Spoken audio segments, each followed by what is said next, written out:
So, paano gawin yun? Siyempre, simulan natin sa, ayan, maganda tayo ng cups. Kailangan microwavable ha, kasi pagka microwavable, pwede siyang lagyan ng mainit.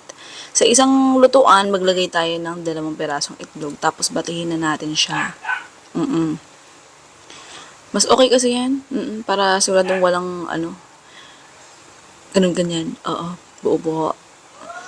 Evaporated milk nilagay natin, tapos harina, at saka, ayan, jelly powder. Optional lang yung jelly powder, pero kasi para maiwasang pumalpak ka at sigurado mamuo siya, kaya tayo naglalagay. Pwedeng maglagay ka konti lang kung gusto mong basta kung anong trip mo, tapos haluin mo lang siya. Oo, hanggang sa malusaw yung mga dry ingredients. Pagka sa tingin mo nalusaw na, pwede mo nang ilagay yung condensed milk. Yan, simutin mo kasi bawat latak niyan binabayaran natin. Oo, 'di ba? Syempre sayang naman. Oo. Pwede ko pang simutin ng tinapay yan. O, 'di ba, bongga?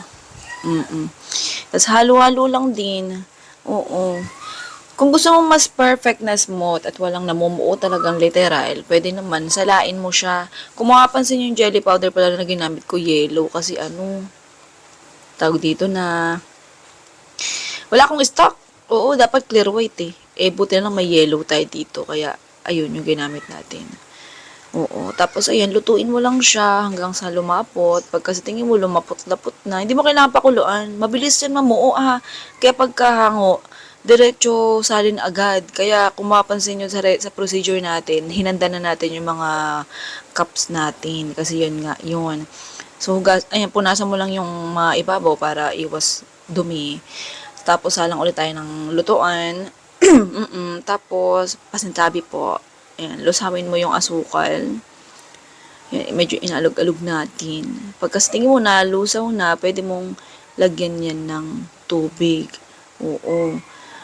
Pero, depende naman sa'yo kung ayaw mong lagyan. Yun nga lang kasi mabilis mag-caramelize. Isasalin natin sa ibabaw yan. Kaya kailangan mo lagyan tubig talaga. Pagka lipas ng ilang minuto, pagka okay na, minsan kasi pag nilagyan mo ng tubig yan, namumuo yung caramelized sugar, kaya kailangan mong intayin malusaw yun. So, sa atin, dito sa recipe ko, hindi naman na namuo. Tapos, diretso isalin mo na yan. Oo, ayan. Kung mapansin nyo, nagkakabutas-butas pagka sinasalin kasi mainit pa. Tapos, yung caramel natin, yung flan natin, hindi pa masyadong stabilize, kaya ganun. Oo. Tapos ayun, takpan mo na. Dapat flat lang yung takip nito. Kaya lang kasi, ang stock ko ditong cups na may takip, ayan, dome lid. So, okay na yan. Ganda naman tignan, di ba? Oo. Ganyan yung itsura niya. Mas maganda ilagay sa rep to. Kasi pagka nilagay mo sa rep, mas magiging smooth yung texture. So, yung recipe at costing, check nyo na lang yung link sa